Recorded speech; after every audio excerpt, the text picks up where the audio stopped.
Bienvenue dans ton avion, direction le bonheur. Je suis Angélique, ta coach en confiance en soi. Si tu aimerais prendre confiance en toi, être heureux, prendre le contrôle de ta vie, alors ce podcast est fait pour toi. Je viens te partager mes conseils, mais aussi des exercices qui te permettront d'améliorer ta vie et surtout ton bien-être. Alors attache ta ceinture et tiens-toi prêt, l'avion va décoller. Et coucou tout le monde, j'espère que vous allez bien. Aujourd'hui, on se retrouve pour une nouvelle interview et j'ai la chance, l'honneur d'accueillir Doriane. Avant de commencer quoi que ce soit, je vais te laisser te présenter à nos auditeurs. Bonjour tout le monde, j'espère que ça va, merci de nous écouter. Moi je m'appelle Doriane et je suis professionnelle du Customer Care, donc formatrice en relations clients depuis 2018 que je suis entrepreneur et je forme aussi des Customer Care Managers freelance. Super. Est-ce que peut-être tu peux nous définir rapidement pour ceux qui ne savent pas qu'est-ce que c'est le Customer Care? Oui, bien sûr. Alors, Customer Care, en français, la traduction, c'est service client, mais je fais le choix conscient d'utiliser le terme anglais parce que le mot service client en français, c'est Hmm. toujours connoté problème, service après-vente, truc relou, clairement. Ouais. Donc voilà, le Customer Care, ça correspondait mieux à ma vision de la chose. Le Customer Care, en fait, c'est vraiment le fait pour une entreprise ou un entrepreneur de prendre soin de tous les acteurs de son business, donc l'audience, les prospects, les clients, donc avant l'achat, pendant, mais bien évidemment aussi après l'achat. Et c'est même une philosophie business, tu sais, qui va au-delà de tout ça et qui va placer l'humain, la bienveillance au cœur des stratégies d'une entreprise, en fait. Trop cool, c'est super intéressant et super important aussi. Je pense que souvent, tu dois en voir toi des gens qui négligent un peu cette partie-là. Mais ouais, on a plein de choses à dire sur le sujet. Mais avant de commencer quoi que ce soit, on va faire un petit jeu. Je vais te Mhm. demander juste, tu préfères ça ou ça, et sans réfléchir, sans expliquer, tu dois me dire lequel tu préfères. Donc, est-ce que tu es D'accord. plutôt livre ou podcast? C'est dur, ça dépend tellement. Je vais dire livre en ce moment. Ok. Est-ce que tu es plutôt voyageuse ou casanière? Voyageuse. Ok. Est-ce que tu es quelqu'un qui réfléchit avant d'agir ou tu agis avant de réfléchir? Réfléchis avant d'agir. Ok. Est-ce que tu préfères bosser chez toi à la maison ou tu préfères bosser dehors dans un café, un coworking? Ça varie, mais on va dire à la maison. Ok. Est-ce que tu préfères te débrouiller seul ou te faire accompagner? Me faire accompagner. Ok. Est-ce que tu es plutôt plage ou montagne? Sage. C'est dur, hein? Ok. C'est dur, je sais. Les deux, en fait. T'as le droit de lire. Oh, j'arrive pas à parler. T'as le droit de dire les deux. Alors, c'est la question la plus importante. Est-ce que tu es plutôt team sucré ou team salé? Team sucré. Yes. Et deux petites dernières questions. Est-ce que tu es plutôt actrice de ta vie ou spectatrice de ta vie? Actrice. Et petite dernière question. Est-ce que tu préfères les coachings individuels ou les coachings de groupe? Aucun des deux. Ok, intéressant. Est-ce qu'il y en a quelque chose d'autre que tu préfères que tu veux nous partager? Moi, enfin, en tout cas, je suis à un stade de mon business où je ressens pas le besoin d'être coachée, mais plutôt de déléguer des choses, Ok, par exemple. intéressant. Ok. Parfait.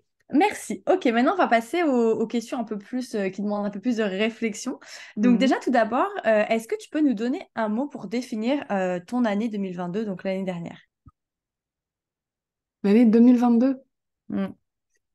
euh, challengeante.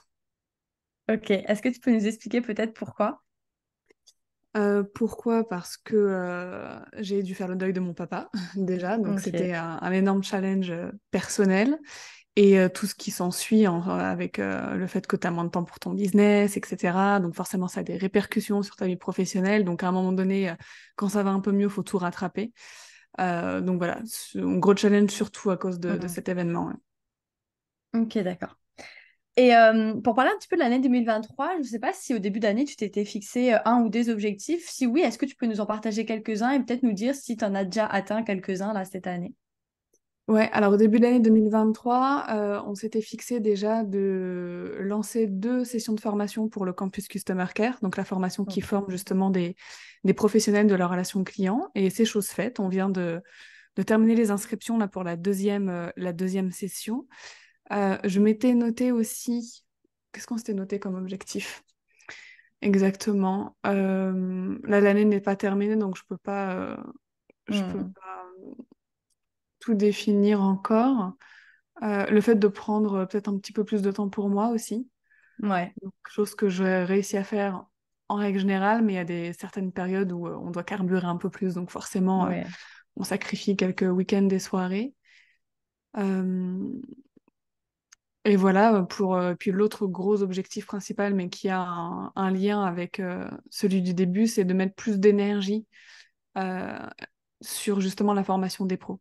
Quand avant, en fait, j'ai deux cibles, on a deux cibles dans mon business. On a les solopreneurs, les entrepreneurs, freelance, etc., qui veulent gérer et qui peuvent gérer seuls leur customer care, donc on leur enseigne comment faire. Et on a Mhm. justement la formation des pros. Avant, c'était surtout la première cible qui prenait le dessus.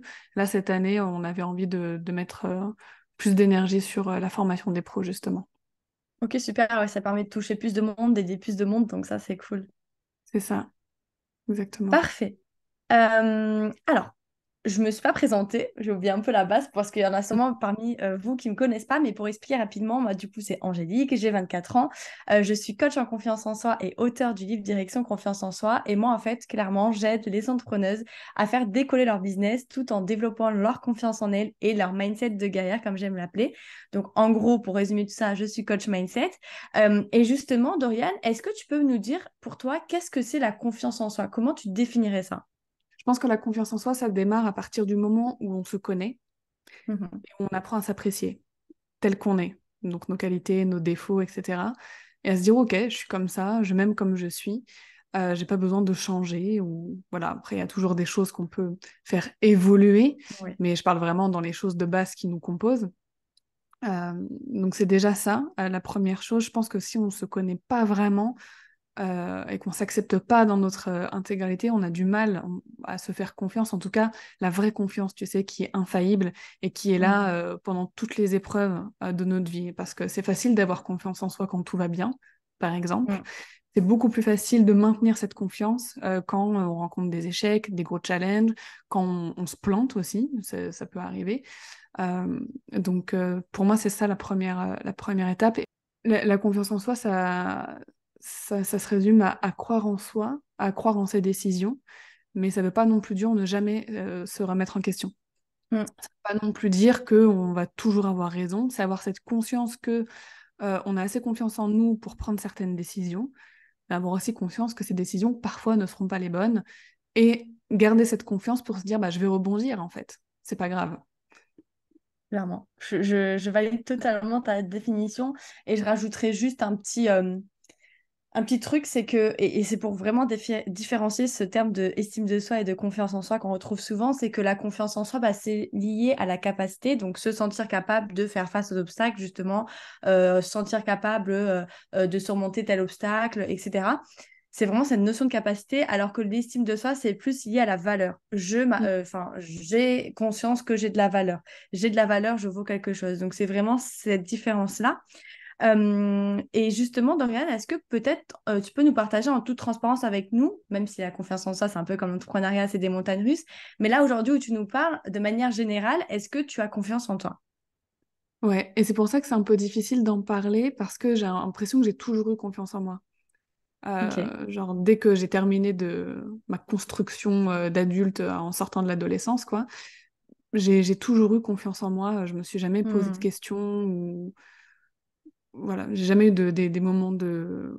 Enfin, j'ai même du mal à m'exprimer dessus parce que parfois je peux rencontrer des personnes ou avoir des amis qui ont ces phases où vraiment il y a zéro confiance en elles, etc. Et je suis souvent hyper désarçonnée parce que j'ai du mal à comprendre cet Ouais. état parce que ça ne m'est jamais arrivé pour le Ok, coup. bah, c'est intéressant, tu vois, d'avoir quelqu'un justement qui n'a pas forcément traversé cette chose-là. Et moi, je pars du principe que, bah, en fait, ça se joue beaucoup dans l'enfance. Peut-être que Mm. bah, tes parents t'ont apporté beaucoup d'amour, qu'ils ont été. Enfin, tu vois, il y a une différence entre bah, avoir des parents qui te critiquent tous les jours, qui te disent t'es nul, tu vas pas y arriver, et des parents bah, qui justement te construisent avec amour, qui te disent bah, en fait, même si tu as raté par exemple ton contrôle, bah, c'est pas grave, tu peux faire mieux plus tard, tu vas y arriver, etc. Tu vois, ça joue beaucoup à l'enfance. Et après aussi, par rapport aux événements que tu vas vivre, par rapport à la personnalité, il y a plein de choses qui rentrent en jeu aussi. Il y a beaucoup de choses qui rentrent en jeu, et là, tu viens de le dire, il y a l'enfance, il y a les privilèges qui vont avec ta Mm. naissance aussi, qui font que tu vas avoir plus facilement confiance en toi ou pas. J'ai une maman exceptionnelle, effectivement, qui a toujours fait en sorte que j'ai confiance en moi, même petite. Je suis blanche, française aussi, donc forcément, Mm. une énorme majorité de ma vie, mes croyances ne se voyaient pas, donc forcément, j'avais le white privilege aussi, qui aide à Ouais. avoir confiance quand on vit en France. Donc c'est clair que cette base-là, elle n'est pas à négliger. Ok, ouais. Euh, Quel conseil tu donnerais à quelqu'un qui n'a pas confiance en lui? Parfois, j'ai l'impression que la confiance en soi, c'est un petit peu un choix. Alors attention, pas dans tous les cas, mais je remarque par exemple que les personnes que je connais qui sont au fond du trou, par exemple, qui vivent vraiment une, une période hyper difficile et en fait, elles n'ont pas d'autre choix que de rebondir ou que de faire ce qu'elles ont à faire, et ben en fait, j'ai l'impression qu'elles se posent pas la question de est-ce que j'ai confiance en moi ou pas. Elles foncent, Mm. elles font les choses et en fait, la confiance vient un petit peu à ce moment-là. Et quand, encore une fois, c'est juste un constat parmi les personnes Ouais, que je connais, c'est pas forcément général. Et quand je regarde des personnes qui sont pas, voilà, qui sont dans une situation confortable et qui vont avoir des choix à faire, et ben ce sont elles qui vont prendre le plus de temps, qui vont justement se poser beaucoup de questions, qui vont parfois, j'ai l'impression, cultiver ce manque de confiance. Et donc voilà, je remarque aussi que la situation dans laquelle on est, ça influence énormément si on a confiance ou pas. ouais, Parce que parfois, on n'a juste pas le choix, en fait, de se faire confiance. Donc, c'est un petit peu une décision. Donc, j'ai vraiment ouais, l'impression que dans beaucoup de situations, se faire confiance, c'est aussi un choix conscient, en fait. clairement. Bah, en fait, c'est vrai parce que, tu vois, moi, par exemple, pendant des années, j'ai manqué de confiance en moi et c'est quand ça a été la goutte de trop que je me suis dit, bah, en fait, là, c'est soit je fonce dans le mur et c'est fini, ou soit, en fait, bah, je décide de reprendre ma vie en main. Donc, en fait, ça a été un peu la goutte de trop, une décision que j'ai dû prendre. Donc, au final, ouais, c'est prendre une décision. Et pour moi, la première étape de la confiance en soi, c'est aussi en prendre conscience. Combien de Mm. fois j'ai rencontré des gens bah, qui me disaient, bah non, j'ai confiance en moi, alors que derrière, bah, dans leurs actions, dans leurs paroles, ils envoyaient tout le contraire. Mais c'est juste qu'en fait, déjà, si la personne n'a pas conscience qu'elle n'a pas confiance en elle, malheureusement, tu peux rien faire pour elle parce que bah, si elle-même, elle n'a pas pris conscience de ça, tu auras beau lui donner tous les conseils, tout ce que tu veux, ça ne servira à rien parce qu'elle n'aura pas pris conscience de ça, elle n'aura pas pris cette décision de bah oui, j'ai conscience que j'ai pas confiance en moi, je prends cette décision de me faire accompagner, de Mm. travailler sur ça, etc. Oui, tout à fait. Quelle a été ta plus grande leçon, quelque chose que tu pourrais nous partager et qui pourrait peut-être nous aider, que ça soit dans le business, dans la vie perso? Plus grande leçon, avoir un enfant. Avoir un enfant, clairement. Ça fait partie des choses, je pense, qui nous révèlent en tant qu'être Hmm, humain. Et on croit se connaître avant d'avoir un enfant, on se connaît sans enfant. Quand on a un enfant, en tout cas un premier ouais. enfant, là on se dit, ah ouais, ok, là on découvre des facettes de notre personnalité qui sont exacerbées en fait. Donc tout le Hmm, bien est décuplé, et ça c'est cool, ça fait du bien, mais aussi tout le mal, entre guillemets, qui peut être en nous, on a tous des défauts, comme je disais tout à l'heure, bah ouais. est décuplé aussi. Et en fait, on se retrouve à devoir travailler encore plus dur parce que là, avec un enfant, entre guillemets, on n'a pas le droit à l'erreur. On ne peut pas laisser notre part d'ombre prendre le Hmm, dessus, etc. Donc, on se retrouve à devoir travailler une maîtrise de soi, euh, sa patience aussi. Enfin, voilà, tout est décuplé. C'est ça qui est génial, hein, parce que tous les moments de bonheur, tout le bien, etc., c'est décuplé. Toutes nos facilités sont décuplées aussi. Mais les efforts qu'on doit faire pour, pour s'améliorer, pour devenir une meilleure personne, un meilleur parent, les efforts sont décuplés aussi. Donc je pense que c'est ça ma plus belle leçon parce que ça nous rend un petit peu humble. ouais. J'ai pas eu d'enfant encore, mais j'imagine tellement, enfin, déjà, rien que, enfin, j'ai été animatrice en centre aéré. Là encore, j'ai un petit contrat où je fais de l'événementiel avec les enfants. Et je vois à quel point tu es différent, genre, quand tu es avec les enfants et à quel point tu es différent quand t'as pas forcément d'enfants, encore plus quand c'est tes enfants à toi. Donc, je pense que ça va parler à beaucoup de gens qui sont peut-être parents et qui nous écoutent. Mm. Mais ouais, c'est vrai qu'avoir un enfant, je pense que ça change vraiment ta façon de penser, ta façon d'agir. Et c'est pas pareil, comme tu dis, là, tu as une responsabilité en plus, tu as une personne à gérer, tu vois.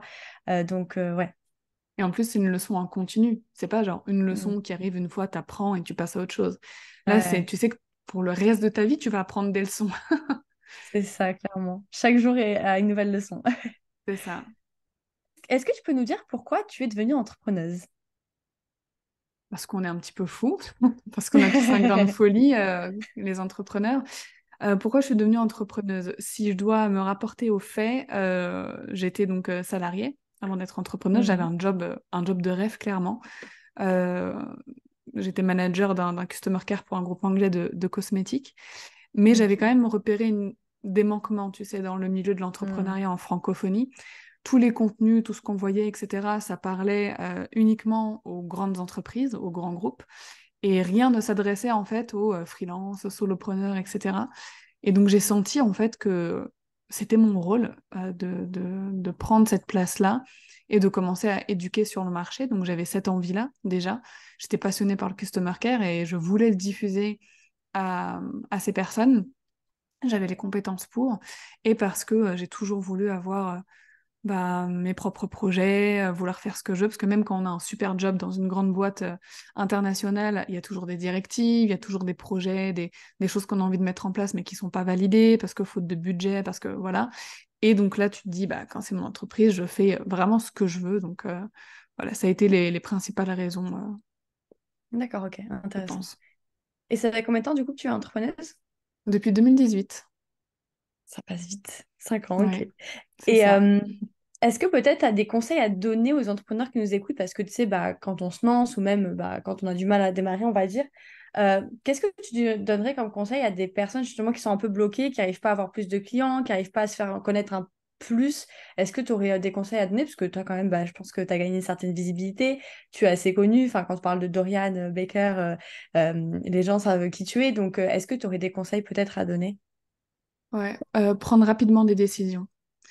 Hmm. La croissance d'une entreprise ou la croissance d'une activité de freelance, ça dépend de la rapidité à laquelle on va prendre des décisions. Plus on va perdre du temps à se décider sur quelque chose, alors qu'au final, dans 90% du temps, on sait quelle décision on doit prendre. C'est Mhm. juste que on a personne d'autre autour de nous, il n'y a plus notre collègue, il n'y a plus notre manager qui va venir nous confirmer si c'est la bonne décision ou pas. Mhm. Souvent, c'est là que ça réside. Donc, c'est vraiment se décider rapidement et éviter de procrastiner surtout les décisions importantes. C'est de ne pas rester seul dans son coin aussi, parce que l'union fait la force. Et donc, apprendre à connaître d'autres entrepreneurs de son secteur, de son marché ou d'autres marchés, etc. Mais pouvoir tisser des liens et puis partager des conseils, partager de la visibilité, c'est hyper important. Donc, pas se dire que tout seul, on va forcément plus vite. Il y a des personnes à Mhm. qui ça réussit, mais en général, voilà. En tout cas, c'est les conseils, des éléments qui, moi, m'ont beaucoup aidé. Et selon, bien évidemment, le business qu'on a, dès qu'on a un petit peu de budget, faire des ads, Ok. faire de la publicité pour attirer une nouvelle audience, pour faire découvrir nos prestations, nos produits à de nouvelles personnes. Ok, super, intéressant. Il y a de quoi faire. Et je rebondis sur ce que tu disais, ouais, c'est le fait de s'entourer, de faire potentiellement des partenariats avec d'autres personnes. Déjà, bah, ça, pour se faire connaître, c'est top. Et même au niveau de la confiance en soi, si on revient sur mon domaine, la confiance, enfin, le fait de bien s'entourer, ça va beaucoup jouer sur votre confiance en vous. Si vous allez vous entourer, c'est un peu comme avec les parents, si vous allez vous entourer de personnes qui vous rabaissent tous les jours, qui vous disent, ah bah non, t'es nul, tu vas pas y arriver, retourne au salariat, etc., etc., certes, évidemment que ça va te démotiver et tu vas tout remettre en question, ça va te faire perdre confiance en toi. Alors que être bien entouré, ça peut énormément t'aider à augmenter la confiance en toi parce que si tu as des personnes tous les jours qui te disent bah tu vas y arriver, j'ai confiance en toi, tu peux le faire, etc. Bah là, ça va énormément jouer sur ta capacité justement à réussir et à avoir confiance en toi. Ouais, non, c'est un bonus. Après, il faut pas que compter là-dessus.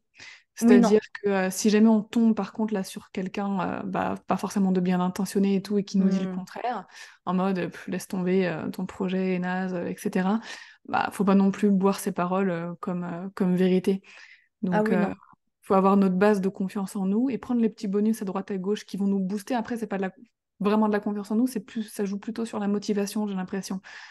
Sur la Hmm. motivation, sur la détermination, à faire quelque chose ou à aller au bout d'une action, par exemple. Mais, euh, mais ouais, la confiance en soi, je pense elle doit pas venir des autres parce que Hmm. c'est dangereux. Parce que le jour où clairement. il n'y a plus ces autres-là, où on a à un moment donné des autres qui sont toxiques, et bah là, notre confiance va totalement dégringoler en fait. Hmm. Clairement, ouais, ouais. Non, non, ça oui, c'est plus un bonus, mais par contre, oui, il faut pas baser sa confiance en soi sur les autres, parce que comme tu dis, le jour où cette personne disparaît, entre guillemets, et qu'elle n'est plus dans ta vie, là, par contre, bah, c'est comme dans une relation amoureuse, si t'es dépendant Mm. affective et que bah, la personne un jour part, bah là, c'est la fin du monde, c'est la dégringolade. Donc, oui, c'est un bonus, on va dire. C'est ça. J'adore parler de rêve. Est-ce que peut-être tu as un rêve là que tu aimerais réaliser? C'est quoi ton plus grand rêve? Mon plus grand rêve, c'est de déménager dans un pays où il fait un peu plus chaud qu'ici, mais pas Ouais. trop Parce que non du coup, plus. tu es d'où là? Paris, je Paris, vis ok, à ouais. Paris. Ouais, c'est ça. Donc dans un pays où il fait un peu plus chaud qu'ici, mais toujours Ouais. avec des saisons. Avoir une belle maison, pas forcément immense, mais assez grande pour ma famille, et puis accueillir ma famille, etc. Avoir un grand jardin où je planterais plein de fleurs et tout. Et mon rêve, il est Mm. assez simple, hein, mais c'est voilà, juste d'augmenter ma qualité de vie, mon Ouais. environnement aussi, dans lequel je vis, pour juste avoir une vie sereine, tranquille, et puis continuer de travailler, parce que moi, ça, c'est un truc où je me vois pas ne plus travailler, j'ai besoin Mm. de ça, et puis je suis vraiment animée par la mission de mon entreprise. Mais peut-être avoir besoin de moins travailler, peut-être pas avoir des horaires, tu vois, 6-7 heures maximum par jour, Ouais. et pouvoir me dire du jour au lendemain, bah non, demain finalement je reporte mes tâches, Mm. et demain finalement je prends une journée off, voilà. Ce Ouais, genre être de libre. flexibilité, de Ouais. liberté, c'est ça. Bah écoute, on te le souhaite, c'est super. Merci beaucoup. Euh, on va parler un peu plus de customer care. Est-ce que c'est important pour toi, à ton avis, d'avoir confiance en soi pour avoir un bon customer care? Est-ce que ça peut jouer? Hum, Ça peut jouer, mais c'est pas forcément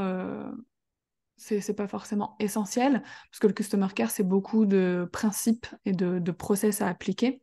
Alors, il y a un mindset quand même customer care à avoir, sur le fait de vouloir le bien à ses clients, de pas les Mm. traiter comme des personnes qui apportent seulement de l'argent, mais aussi des personnes qui vont contribuer à la croissance de son activité, etc. Donc, il y a un mindset à avoir.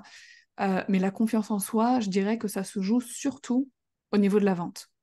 Ouais. Pas forcément sur le customer care en règle générale, parce que bien échanger, bien répondre, apporter de la réactivité dans ses réponses, etc., la confiance en soi ne rentre pas vraiment, mais ça va intervenir au moment où on doit closer, au moment où on a un Mm. prospect devant nous qui nous dit tu fais ça, moi j'ai besoin de ça, est-ce que tu vas réussir cette mission, ou est-ce que tu es la bonne personne pour cette mission?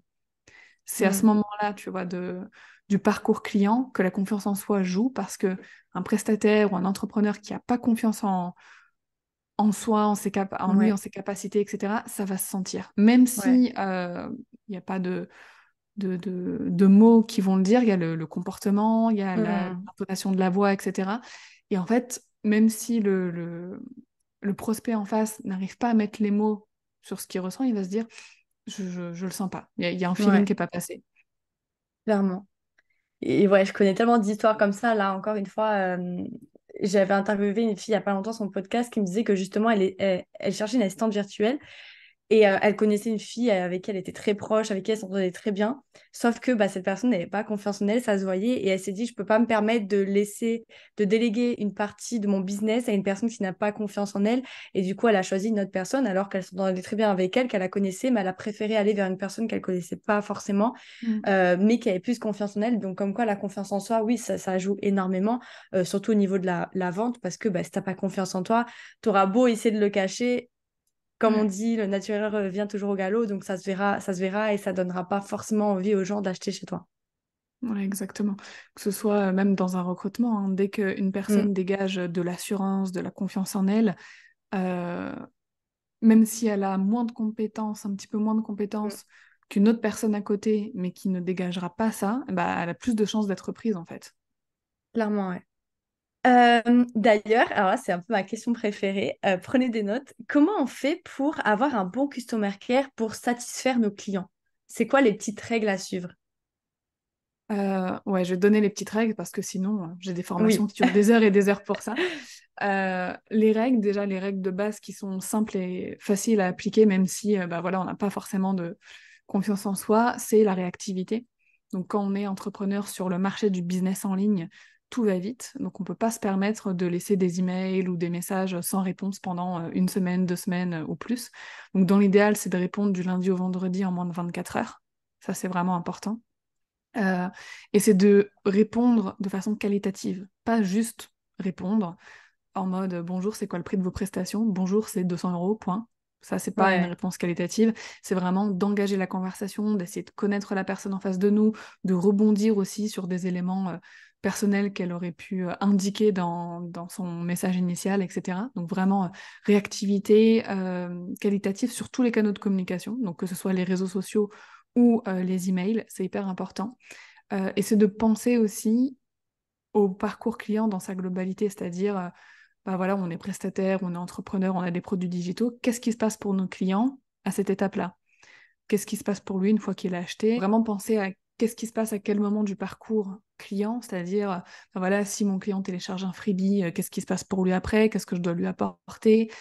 S'il book un appel avec moi, bah, qu'est-ce qui se passe pour lui après l'appel? Qu'est-ce que je lui envoie? Enfin voilà, c'est vraiment penser à tout ce qui va se passer pour Hmm. lui, à toutes les étapes pour qu'il ait toutes les informations à disposition déjà, que ce soit pour prendre sa décision d'achat ou pour bien consommer le produit, le service, etc. Et pour le satisfaire, pour lui apporter aussi les résultats qu'on lui promet à la base dans notre produit ou notre service. Ok, intéressant. Ouais, en gros, c'est construire un chemin où tu sais qu'est-ce qui se passe à chaque étape et tu vas pas au feeling, mais C'est vraiment ça, tu sais comment faire derrière. Ok. Ok, exact. super.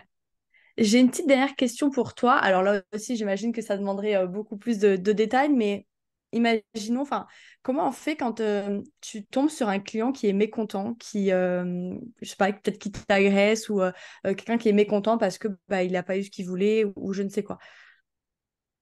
Déjà, l'écouter. Mm. Vraiment l'écouter parce que le plus gros défaut qui arrive très souvent dans ces situations-là, c'est que comme on se sent tout de suite pas très bien, on va pas prendre le temps d'écouter ou de comprendre, on va tout de suite vouloir se défendre, Ouais. être sur la défensive et se protéger. Et ça, c'est un des pires moyens de régler un problème. Donc c'est déjà bien écouter ou bien lire ce que la personne nous dit et vraiment comprendre pourquoi elle est mécontente. Si elle est mécontente, c'est qu'il y a une raison. Mm. Là, on parle vraiment d'une situation normale. On parle pas de quelqu'un qui Oui. arnaque ou de mauvaise foi. Si cette personne, elle est mécontente, c'est qu'il s'est vraiment passé un truc. Donc, c'est aussi remettre un peu son ego de côté, se dire, OK, elle est pas contente, j'ai vraiment besoin de comprendre pourquoi. Donc, si cette personne déjà ne nous donne pas assez d'éléments, c'est vraiment lui poser des questions. C'est lui dire, bah, je suis vraiment désolée de constater que vous êtes mécontente de telle ou telle chose.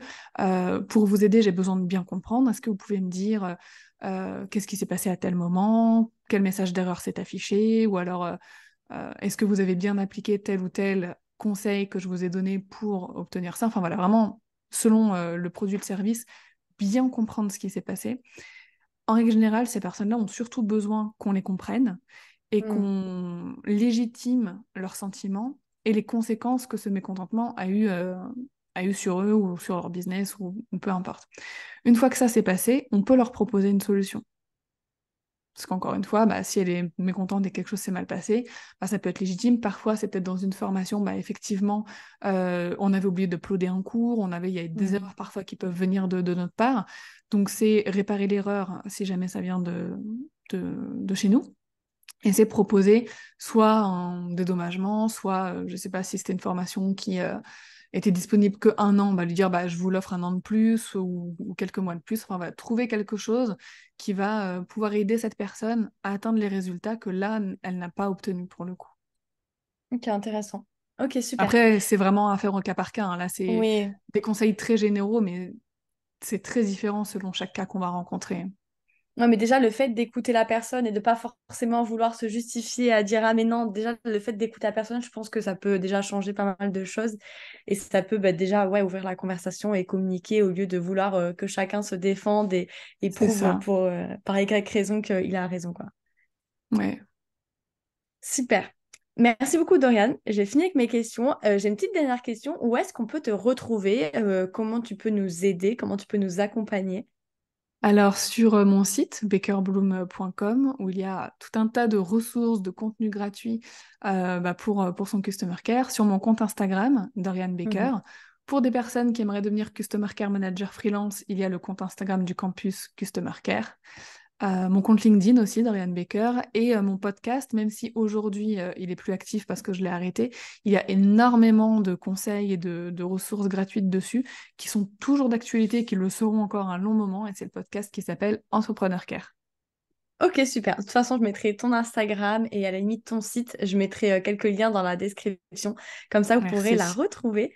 Mais merci à toi, Dorian. Ça m'a fait hyper plaisir de pouvoir échanger avec toi, de pouvoir donner des conseils à nos auditeurs. J'espère en tout cas que vous, ça vous aura plu. N'hésitez pas, comme d'habitude, à laisser une petite note sur le podcast, à laisser un petit commentaire, à partager autour de vous. Ça me permettrait de faire connaître le podcast. Et en tout cas, bah, je vous remercie. Merci encore, Dorian, pardon. Et ciao, ciao! À bientôt!